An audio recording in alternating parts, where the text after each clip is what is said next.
और अगर तुम्हें ये भ्रम हो कि एकांत में आसन लगाकर ध्यान लगाने से भगवान की प्राप्ति हो जाती, तो बगुला बहुत एकांत में जल में खड़ा होकर एक टांग के बल ध्यान लगाता है, लेकिन मछली का, भगवान का नहीं, तो उसका उद्धार हो गया क्या? ये तुकाराम जी की बात है। अगर तुम्हें ऐसा भ्रम हो गया हो कि कोई एकांत गुफा हो, घुस जाऊं बस वहां भगवत प्राप्ति हो जाएगी, तो चूहा और सांप रात दिन बिल में रहते हैं, इनको भगवान की प्राप्ति हो गई क्या? तुकाराम जी से जब प्रश्न किया गया कि क्या गृहस्थाश्रम में भगवान की प्राप्ति ऐसे हो जाएगी जो विरक्तों की हो जाएगी? बहुत ध्यान से सुनिए, सिद्ध संत है, वो कह रहे हैं कि पागल मत बनो, भगवान की प्राप्ति भगवान के भजन करने से होती, वो गृहस्थी में भी हो जाएगी। अगर तुमको लगता है कि वन में रहने से भगवान मिल जाते हैं, तो हिरण को मिल जाते, खरगोश को मिल जाते, बाघ को मिल जाते, सब ब्रह्म प्राप्त हो जाते। अगर तुमको लगता है कि एकांत में ध्यान लगाने से मिल जाते, तो बगुला जल में खड़ा होकर एक टांग के बल ध्यान लगाता है, लेकिन मछली आई गट्ट से खाया, फिर शांत खड़ा है, बगुला को नहीं मिला। फिर कहते हैं कि एकांत गुफा में घुसने से भगवान मिल जाते, तो चूहा और सांप बिलई में रहते हैं रात दिन, उनको भगवान मिल जाते। तो इसलिए हम तुमसे कह रहे हैं कि ये ची चपड़ की बातें छोड़ो। तुकाराम जी कह रहे, घर में विट्ठल का मंदिर बना, घर को ही विट्ठल का मंदिर बनाओ, ठाकुर विराजमान करो, आप सेवक हो जाओ, बढ़िया भोग लगा के पाओ, नाम कीर्तन करो, कथा वार्ता करो, अपने कर्म को भगवान को अर्पित कर दो, भगवान की प्राप्ति हो जाएगी। बहुत सहज है गृहस्थ में भगवत प्राप्ति करना।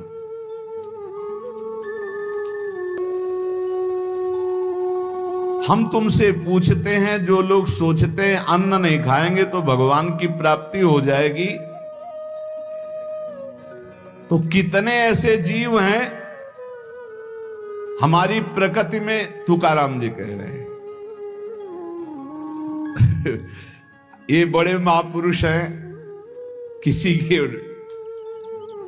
कहो सांप खाता अन्न, करे क्या धान बक भी, कपट भरा भीतर भरा उदर मल से, करे चूहा भी एकांत, गदहा भी भभूत रमावे, तुका जल नक्राले काग ही नहाए कहो तो। क्या अन्न न खाने से भगवान मिल जाएंगे? अगर हां, तो बहुत से पक्षी ऐसे हैं जो केवल फलाहार रहते हैं, बहुत से ऐसे हैं जो घास चर के रहते हैं, ना वो अन्न खाते हैं ना कुछ और। कुछ है फलाहार, कुछ है तृण चरते हैं, कुछ है पानी पी के केवल रहते हैं भैया, केवल पानी से। इन सबको भगवत साक्षात्कार हो जाता है क्या? केवल पानी से रह रहे तो भगवत साक्षात्कार हो जाएगा, केवल फलाहार रहे तो उनको भगवत साक्षात्कार हो जाएगा। तुकाराम जी कहते हैं, कितने हैं वायु भक्षण करते, केवल वायु पी करके जीते हैं, भीतर कपट भरा है, बाहर ये सब छोड़ रहे हो, कुछ लाभ नहीं मिलना है। चूहा बिल में एकांत में रहता है, भगवत प्राप्ति हो गई। गदहा खूब धूल में ऐसे लौटता, धूल लगाने से तो क्या उसे भगवत प्राप्ति हो गई?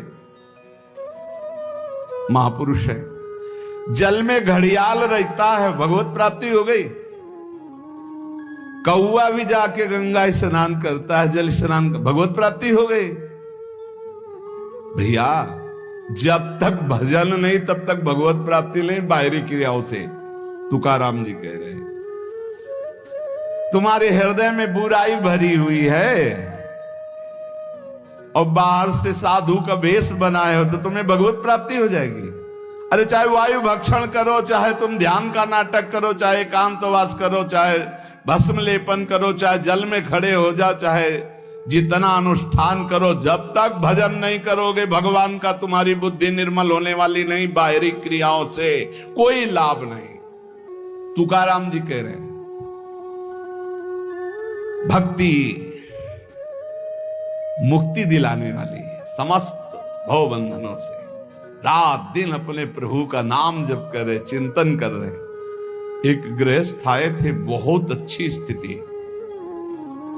नेत्रों में नेत्र मिला के जब बात किया तो बड़ा संतोष। जब जाने लगे तो कहा 1 मिनट रुको, इसे मुख पे बड़ाई नहीं करनी चाहिए, पर आप सावधान रहना, बहुत अच्छी स्थिति संभाल के निकल जाओ। बस उन नेत्रों से ऐसे किया, चुपचाप गंभीर मुद्रा, प्रश्न बहुत जोर का, और स्मरण में बिल्कुल तन्मयता, एक एक चेष्टा उनकी बता रही थी। बहुत बढ़िया, बाजी मार ले जाओगे, कोई तुम्हें प्रणाम नहीं करेगा, कोई दान पुण्य नहीं, कोई नमस्कार नहीं, बहुत जल्दी निकल। विरक्त भाव में रात दिन भगवान के भजन में व्यतीत करो, तभी बात बनेगी। केवल इन सब बाहरी बातों का देखो, इसीलिए खंडन किया तुकाराम जी ने। जो विरक्त अपनी देह को घृणित समझकर त्याग देता है, देह के राग का, बलमूत्र का भान क्या इसमें, वो महासुख को प्राप्त होता है। इससे ज्यादा प्यार करने की जरूरत नहीं है। जो इस देह से ज्यादा प्यार करते हैं वो सीधे नरक का रास्ता तय कर लेते हैं। बहुत संभल के चलने की जरूरत है। इस देह के राग को मिटाने के लिए ही तो भगवत मार्ग में चले, चाहे गृहस्थ हो चाहे विरक्त। तुम अपना स्वभाव बनाओ आत्म कल्याण के लिए। शरीर को ज्यादा सुख दोगे, ज्यादा सुख भोगोगे तो नरक का रास्ता पुष्ट कर देगा।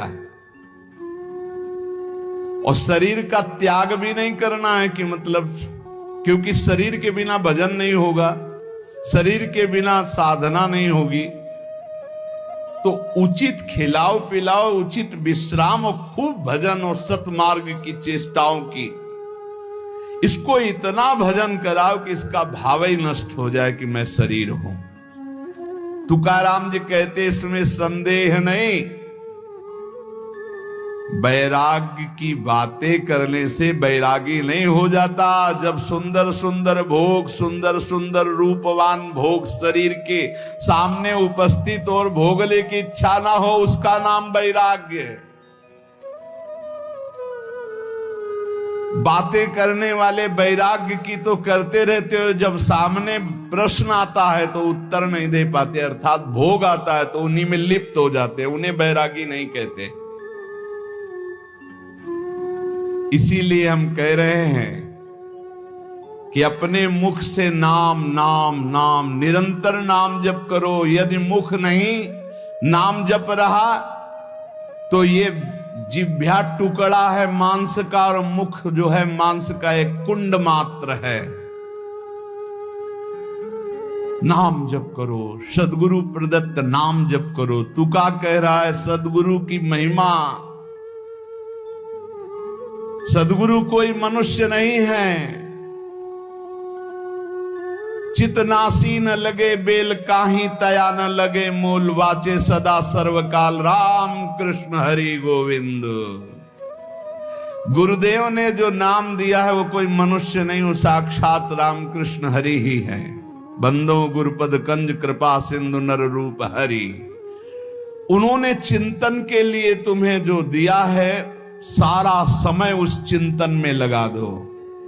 अमूल्य है तुम्हारा जीवन। हर समय राम कृष्ण हरि गोविंद नाम जिह्वा पर बना रहे। चिंतन नासी न लगे बेल, सर्वकाल करावे। चिंतन के लिए कोई समय नहीं है ऐसा कि हम नहा धो के फिर चिंतन करेंगे। अगर शौचालय में ही मृत्यु हो गई तो हर समय नाम जप, हर समय नाम जप। सदा राम कृष्ण हरि गोविंद का चिंतन करो। एक सत्य सार यही है, ना फलाहार रहने से, ना जल पीने से, ना वायु भक्षण से, ना इन सब बाहरी बातों से भगवत प्राप्ति नहीं होती। भगवत प्राप्ति होती सदैव भगवत चिंतन करने से, नाम चिंतन करने से। भगवान नाम कीर्तन भगवान की प्रसन्नता के लिए, भगवत कथा भगवत प्रसन्नता के लिए। तुकाराम जी कहते हैं गीता है, श्रीमद् भागवत है, ये भगवान की प्राप्ति के लिए चर्चा हो रही। जो भगवत प्रसाद रूप मिल जाता है उससे जीवन यापन का, जब तक जीवन है हमें हर समय भगवान नाम जब, भगवत कथा, भगवत भक्तों का संग, यही करना है। प्रभु के नाम की महिमा प्रभु ही समझ सकते हैं, दूसरा कोई नहीं समझ सकता। या प्रभु समझा दे पुरुषोत्तम तो समझ पावे। कर्म के फेर में पड़ा हुआ जीव अगर अट्टहास करके नाम पुकारने लगे तो कर्म बंधन नष्ट हो जाए। राधा राधा राधा जोर से चीख चीख कर, तो बोले कर्म बंधन विध्वंस होते हैं। जितने के कानों में नाम पड़ेगा सबका मंगल होता चला जाएगा। तुकाराम जी कहते जो मैं कह रहा हूं उसे सुनो। मैंने इसलिए कहा कि आप नाम को और कथा को बेचो मत, क्योंकि ये रहस्य की बात है। इससे श्री कृष्ण अधीन हो जाते हैं। विठोबा का नाम, विठोबा की कथा विठोबा को अधीन कर लेती है। महापुरुषों के वचन समझने हैं। जैसे सत स्त्री के अधीन उसका पति हो जाता है, उसके आचरण, उसका व्यवहार अपने पति को अधीन कर ले, ऐसे सद्भक्त भगवान को अधीन कर लेते हैं। यहां तुकाराम जी भगवान की अधीनता के लिए कह रहे हैं, तुम अपने परमार्थ को खो मत। तुकाराम कह रहे हैं धन के अधीन हो जाना, काम के अधीन हो जाना, नरक की यात्रा करना है। इसलिए विठोबा के अधीन हो जाओ, रात दिन नाम कीर्तन करो, तुम्हारी वांछा पूर्ण हो जाएगी, तुम्हारी मनोकामनाएं पूर्ण हो जाएंगी। मदारी का बंदर वैसे नाचता जैसे मदारी नचाता है, ऐसे उमादार जोशित की नाई सबई नचावत राम गोसाई। उनसे प्रार्थना करो, तुम्हारा नाचना बंद हो जाएगा माया का, दूसरा कोई नहीं रोक पाएगा, क्योंकि इस नाचने का रिमोट उन्हीं के हाथ में। मामे वे प्रपद्यन्ते माया में ताम तरंती थे। कभी भी उपासक भेद मत में पढ़कर तर्क वितर्क न करे। हरि हर सब एक हैं, हरि हर सब एक हैं। जैसे पीछे कहा था ठाकुर ठाकुर सब एक है, संत संत सब एक। और जो संतन का सेवन करे सो जागे शुद्ध विवेक। ऐसे यहां कह रहे तुकाराम जी कि हरिहर में भेद नहीं है। जो भेद फैलावे, लड़ाई झगड़ा करे, ऐसे से दूर रहना। मिठास में चीनी है, चीनी के खिलौने बने हैं। एक सवार बना हुआ है, एक घोड़ा बना हुआ है। दोनों में चीनी क्या कम है क्या? बराबर चीनी है। चाहे घोड़े से शुरू करो तो मिठास, सवार से शुरू करो। दीपावली में आते ना बने, ऐसे ही चराचर जगत में सेवक स्वामी बना वही सच्चिदानंद है। हरिहराम भेद नाही नका करुम वाद, एक एकाचे हृदयम गोडी साखे रेचे ठाई। जहां हरिहर में कोई भेद करके निंदा करने लगे, वहां से कान में अंगुली डाल के चल देना चाहिए। एक ही ये परम तत्व है। ये झूठ मूठ अज्ञानी जन बहस करते रहते हैं। इनके हृदयों में बिल्कुल भगवदानंद की मिठास नहीं है। इनकी बातें नहीं सुननी चाहिए। भेद करने वालों की दृष्टि में जो माया का पर्दा लगा हुआ है, भक्तों की दृष्टि में वो पर्दा नहीं होता। वो बेपर्द देखते हैं कि सर्वत्र एक ही भगवान विराजमान है।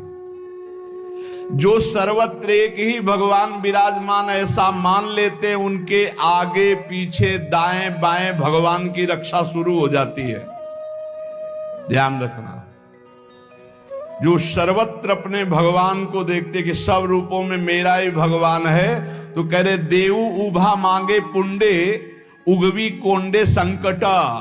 कोई संकट उसे छू नहीं सकता। चारों तरफ से भगवान की सुरक्षा रहती है उस भक्त के जीवन में। विश्वास करो इस बात पर। चारों तरफ से भगवान सुरक्षित रखते हैं। और जो सदैव संतों का स्तवन करके भगवान का भजन करता रहता है, उसमें कोई ऋण नहीं रह जाता। ये भी एक प्रश्न आया था, यह देव ऋण, ऋषि ऋण, मातृ ऋण, पितृ ऋण, इनसे कैसे ऋण हुआ जाए। क्या कह रहे हैं तुकाराम जी? जो संतों का स्तवन करता है उसके हृदय में भक्ति होती, जो भगवान का भक्त होता है उसका कोई ऋण नहीं रह जाता, सब ऋण मुक्त हो जाते हैं। एकादशी स्कंद में भगवान श्री कृष्णचंद्र जी ने उद्धव जी से कहा है, जो मेरा अनन्य भाव से निरंतर चिंतन करता है उसे मैं सब ऋणों से मुक्त करता हूं। देव ऋण, ऋषि ऋण, पितृ ऋण, मातृ ऋण, इनसे उऋण होने के लिए प्राणपन से श्री हरि के चरणों का चिंतन करो।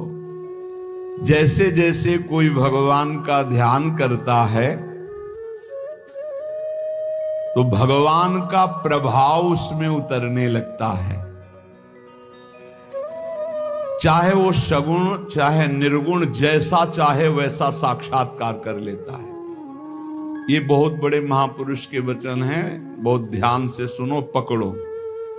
तुम्हें किसी के आगे घिघियाने की जरूरत नहीं, भगवान का स्मरण करने की जरूरत है, भगवान का ध्यान करने की जरूरत है। जैसे जैसे कोई भगवान का ध्यान करता है तो भगवान के सब सद्गुण उसमें आने लगते हैं।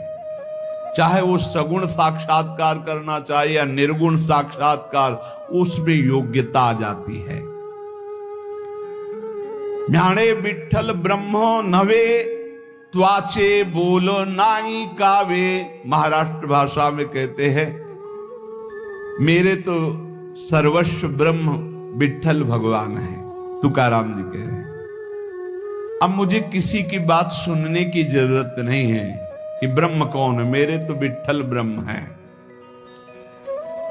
जो वाणी से अगम्य है मैं उसकी स्तुति क्या करूं, वेद भी जिसकी नेति नेति कह के चर्चा करते हैं मैं उसकी क्या चर्चा कर पाऊं। पर मेरी वाणी को नशा हो गया है उनकी चर्चा करने का। आहा, मेरी वाणी को नशा हो गया, बिना उनकी चर्चा किए, बिना कीर्तन किए, बिना गुण गाए हमें चैन नहीं पड़ सकता। कोई ना हो तो ठाकुर जी को श्रोता बना के सुनाने लगो, ऐसा नशा होना चाहिए। सुनो, अपनी चर्चा आप ही सुनो, ठाकुर जी के सामने बैठ जाए और बाणी लेकर उन्हीं की चर्चा उन्हीं को सुनावे। संसारिक आदमी कर्मेंद्रियों से प्रेरित होकर कर्म करता है, वासना से प्रेरित होकर नाना प्रकार के सुख दुख भोगता है। पर हम कायिक, वाचिक, मानसिक केवल अपने विठ्ठल के लिए कर्म करते हैं। ये बात समझो। संसारिक आदमी कर्मेंद्रियां भाग रही भोगों की तरफ, कर्म करता है, पाप या पुण्य, सुख या दुख भोगता है। लेकिन भक्त कायिक, वाचिक, मानसिक अपने प्रभु को सामने रख करके चेष्टा करता है और उसका कोई ठौर ठिकाना प्रभु के सिवा कोई है नहीं। और प्रभु आनंद सिंधु है, वो हर समय आनंद में मस्त रहता है। कहीं किसी और का प्रयोजन नहीं रह गया है। तुकाराम जी के सब जगह विठ्ठल तू ही तू मुझे दिखाई दे रहा है। तन, वाणी, मन ये सब तेरे चरणों में अर्पित हो चुके हैं। भगवान अब मेरा कुछ नहीं बचा, केवल आप ही मेरे बचे। ये हम लोगों के लिए आदर्श वचन है। हमें ऐसा होना है, प्रभु के सिवा हमारा कोई नहीं। अभ्यास बल में बहुत बड़ी ताकत है। अभ्यास बल हो जाए तो व्याघ्र और सर्प को भी अधीन किया जा सकता है। व्याघ्र, बाघ को और सर्प को अभ्यास बल। देखो, जो बचपन से अभ्यास करवा लिए सिंह आदि का, तो ऐसे बछड़े की तरह हाथ फेरते हैं, साथ खेलते हैं, कोई फर्क। सांप पकड़ने वाले जो सर्प मित्र होते हैं, इतना बड़ा अभ्यास कि बड़े से बड़े विषैले सांप को 5 मिनट में अपने वश में करके, व्याघ्र और सर्प को अपने वश में किया जा सकता है। अभ्यास से विष को पचा लिया जाता है।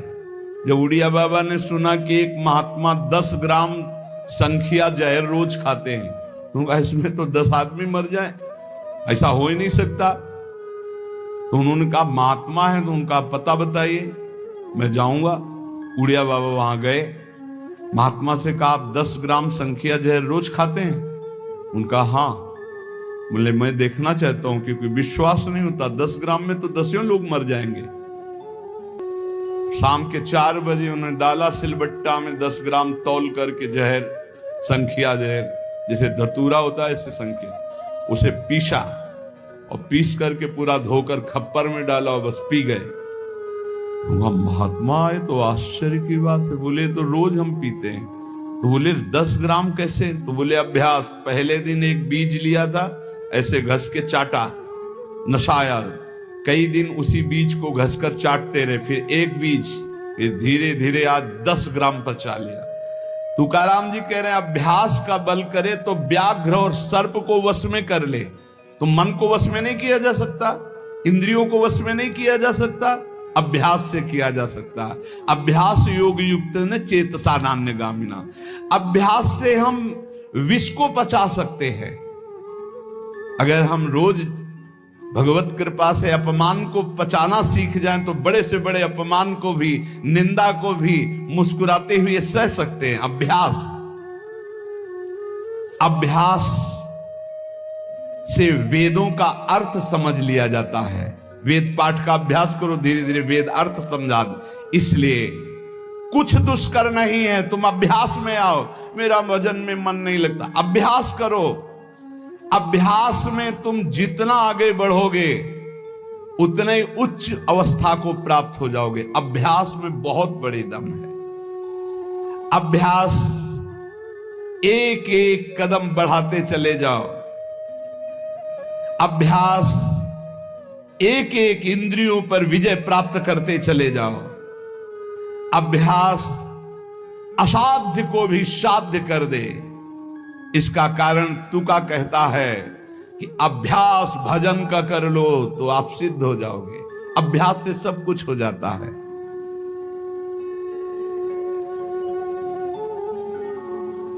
संत जब घर आते हैं तभी दशहरा और दिवाली माननी चाहिए, जो भगवत प्रेमी महात्मा है। बहुत बड़ा प्रभाव है, इसीलिए उस प्रभाव का दुरुपयोग असाधु जन कर बैठते हैं। मूर्तमान परम पवित्रता और तीर्थ चलकर आज आ रहा है, ऐसा अनुभव होता है जब संत आते हैं।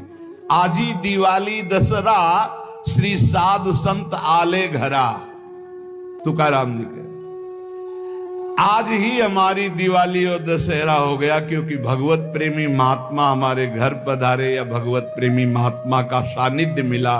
साधु संत एति घरा तोची दिवाली दशहरा। हमारे लिए उत्सव है जब भगवत नाम जापक भगवत प्रेमी महात्मा आए, उनका चरणोदक लिया, उनकी वंदना की और बैठ करके उनसे हम भगवत चर्चा की। ऐसे जो भक्तजन हैं उनके संग का परिणाम क्या होता है कि भगवत साक्षात्कार के लिए छटपटाहट पैदा हो जाती है। जैसे जल से मछली को निकालो तो विकल होकर तड़पने लगती है। जीवना वेगली मासूली तुका तैसा तलमली। जैसे जीवन के लिए मछली जल के लिए तड़पने लगती है, बाहर हटा दो, ऐसे सत्संगी का जीवन तड़पने लगता है भगवान की प्राप्ति के लिए। तभी माना जाएगा सत्संग हुआ है। सत्संग का ये फल है। बड़े भाग पाइप सत्संगा, बिनै प्रयास होय भवभंगा। संत आधि देवा मग। अगर एक तरफ बड़े बड़े देवता खड़े हो, एक तरफ संत खड़े हो, तो पहले आराधना किसकी करनी चाहिए? तो बोले देव सरावे परते संत पूजावे आरते। पहले संत सेवा, बाद में देव पूजा। जैसे लब्ध्वा जन्म मर प्रार्थ्यम मानुष्यम, ये मनुष्य जन्म जो प्राप्त हुआ है इसकी सार्थकता भगवत प्राप्ति है। और देव आराधन से नहीं होगी, ये संत आराधन से होगी, जो भगवत प्रेमी महात्मा है। नर देह का ऐसा ऊंचा स्थान है कि इससे ब्रह्म सायुज्य प्राप्त कर सकते हो, जो अत्यंत कठिन है। नर देह की स्तुति बड़े बड़े देवता करते हैं। इसलिए तुम्हें वही नरदेह प्राप्त हो गया है। तुकाराम जी कह रहे हैं तुम सच्चिदानंद पदवी को प्राप्त करने के लिए सच्चिदानंद में डूबे हुए किसी संत महात्मा के मिलन की आकांक्षा करो, भगवान से प्रार्थना करो कि मुझे अपने प्रेमी संत का सानिध्य दे दो। उनकी कृपा दृष्टि से आपका मार्ग खुल जाएगा सायुज्य मोक्ष का। इस लोक को देखो, लोगों की क्या दुर्दशा है। देह मिलने पर भी क्या धन्य हो रहे हैं क्या? नहीं। तो जो विट्ठल के दास हुए वही धन्य हुए। जो विट्ठल विट्ठल ऐसे कहते आयु व्यतीत कर रहे हैं वही सच्चिदानंद पदवी को प्राप्त होते हैं। तुका कहता है मानव जीवन में तू भजन कर ले, बिना भजन के कुछ सार्थक नहीं जीवन। देखो ना भगवान कितना प्यार करते हैं। रीछ बानर कौन सी पवित्रता धारण करते हैं, लेकिन भगवान वृक्ष के नीचे बैठे और ऊपर डाल पे। प्रभु तरुतर कप डार पर ते किए आप समान। ग्वाल बाल अपने मुख की छाछ भगवान के मुख में डाल रहे सखा मंडली। देखो ना प्रेम हमारे विट्ठल का। तुकाराम जी कह रहे गोलियांची ताकि पीरे कोड़ पोरे चांगली। ग्वालों के मुख की छाछ पी रहे, तभी तो ब्रह्मा जी को मोह हो गया। ये भगवत प्राप्ति कोई कठिन नहीं, बस चौपड़ का खेल समझ लो। चूक गए तो गोटी मारी जाएगी। गोटी मारना भवबंधन में फंस जाना, गोटी निकाल ले गए जीवन मुक्त हो गए। चौपर का खेल। सारी जी मरी झूठी बाती सारी, बद्ध मुक्त वारी बातकारी। कोई जीवन मुक्त होना कठिन नहीं है। लूडो का खेल। चूक गए तुम्हारी गोटी मार दी गई, और सावधानी से अपने अंक को गिनकर गोटी को बचाते हुए निकल गए, जीत गए, जीवन मुक्त हो गए। ने गोटी मार दी जाएगी, खेल है एक ये।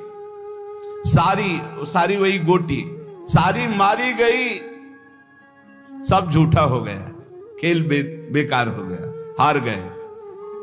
और सारी मारी नहीं गई, निकल गए तुम तो मुक्त हो गए। खेल रखा है भगवान ने।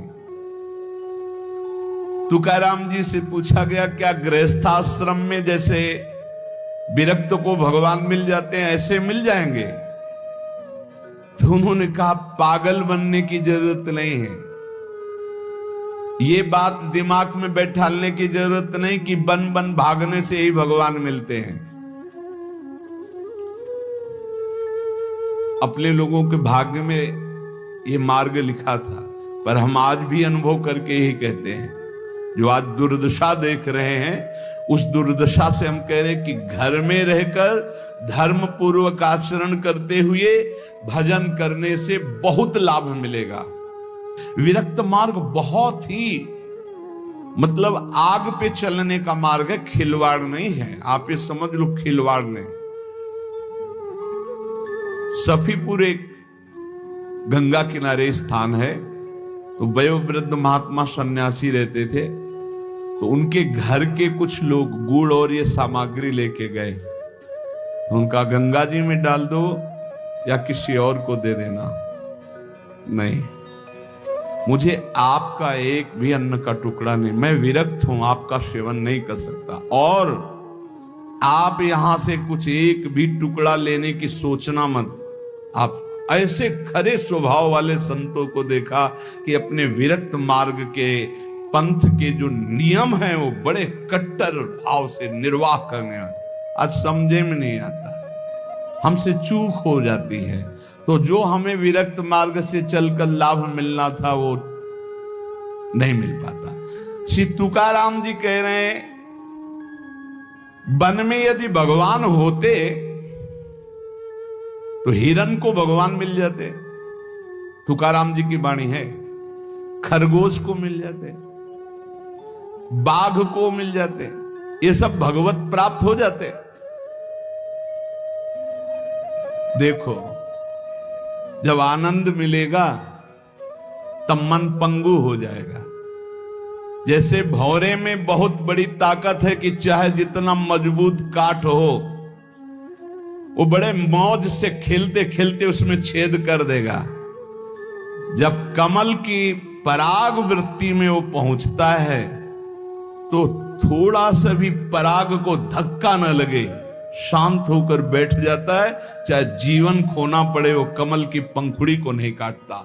ऐसे उदाहरण दे रहे, ऐसे ही तुम्हारा मन तब तक उद्दंडता करता रहेगा जब तक भगवत सुख नहीं मिलेगा, और जिस दिन इसे आनंद मिला, भगवद आनंद, ये बैठ जाएगा, इसका अस्तित्व खत्म हो जाएगा, ये बैठ जाए। निज सुख बिन मन होई कि थीरा, बिना आत्मानंद का अनुभव मिले मन स्थिर नहीं होगा, शांत नहीं होगा, विश्राम नहीं पाएगा। भौरे का दृष्टांत देकर के मन को समझा रहे कि मन भौरा है, भटक रहा है विविध भोगों में, बड़ा मजबूत है, बलशाली है, लेकिन ये तभी निर्बल बनेगा जैसे भौरा कमल में आ जाता है तो वहां अपना बल खो देता है। ऐसे ही श्री हरि चरणारविंद, हरि नाम, भगवद आश्रय, भगवत भक्ति, इसी में मन आनंद को प्राप्त होगा। तो आपको कहीं भागने की जरूरत नहीं। आपने सुना कि जंगल में भागने से क्या होगा, जल पीने से क्या होगा, फलाहार रहने से क्या। शांति से अपने घर को ठाकुर जी का मंदिर मान लो, खूब नाम कीर्तन करो, भगवत चर्चा करो, भगवान का सुमिरन करते हुए जीवन व्यतीत करो। इधर भी सुखी, परलोक में भी सुखी। किसी से आशीर्वाद मांगने की जरूरत नहीं, दौड़ने भागने की जरूरत नहीं, हाहाकार मचाने की जरूरत। ये बहुत आनंद का जीवन है मानो दे। बस सुलझ जाओ, शांत हो जाओ, जहां तुम हो वहीं सब ठीक है। जो मिल जाए, रूखा सूखा फल है, अन्न है, जल है, जो मिल जाए, प्राण पोषण करो, भगवान का चिंतन करो, सद आचरण करो, बड़ा आनंद में जीवन होगा। लेकिन आनंद से जीने के लिए असद आचरण करते हो, पापाचरण करते हो, आनंद की खोज में। कहां पापाचरण में आनंद है? इसलिए सद आचरण में आ जाओ, भगवद आश्रित हो जाओ, खूब नाम जप करो। भगवान मंगल भवन है, इस गेम से निकाल देंगे। बहुत बड़ा एक गेम है, बहुत बड़ा गेम है। जीतते जीतते हार जाओ, हारते हारते जीत जाओ। तो हम तो जीत गए। नागरी दास ही जन्म जितायो, बलिहारी बलिहारी हमारी सबही बात सुधारी। कृपा करी श्री कुंज बिहारी, और श्री कुंज बिहारी हमारी सबही बात सुधारी। लाखों अपने वृंदावन में, बस खास बात बल गई। नहीं, आप क्या समझते हो? हाहाकार मचा हुआ, तांडव मचा हुआ माया का। ये तो धाम है, इसके प्रभाव से आप बिल्कुल शांत आनंदमय हो। धूल भरी आंधी दूर से निकल रही। नहीं तो आप संसार में देखो, सतोगुण, रजोगुण, तमोगुण, 3 गुण है। सतोगुण तो कहीं कहीं नहीं, रजो और तमो की तांडव वृत्ति मची हुई है। जहां कहीं भगवत चर्चा, भगवत नाम कीर्तन, भगवत गुण, बहुत विक्षेप माया डालती है। इसलिए खूब नाम जप करो, इसी जन्म में भगवत प्राप्ति कर लो, दोबारा इस कलयुग में जन्म न हो। पक्का ऐसा भजन करो कि आगे अब देखते जाओ। अरे भाई, बड़ा आश्चर्यमय समय, बड़ा आश्चर्यमय समय है। अभी तो कुछ है नहीं, अभी तो बबुआ है कलयुग, घुटने के बल चल रहा है। थोड़ा खड़ा होने दो, फिर ताट ठोक ले दो। 4,32,000, अभी तो 32,000 नहीं पूरे हुए, थोड़ा 1,00,000 1.5 लाख पूरे होने दो, फिर इसका है, उसका अपना राज्य है। इसलिए कलयुग के दोषों से बचने के लिए, माया के प्रभाव से मुक्त होने के लिए, समस्त दुखों का नाश करने के लिए समर्थ है भगवान नाम। खूब नाम जप करो, नाम कीर्तन करो, भगवत चर्चा करो, इसके सिवा कोई उपाय नहीं है।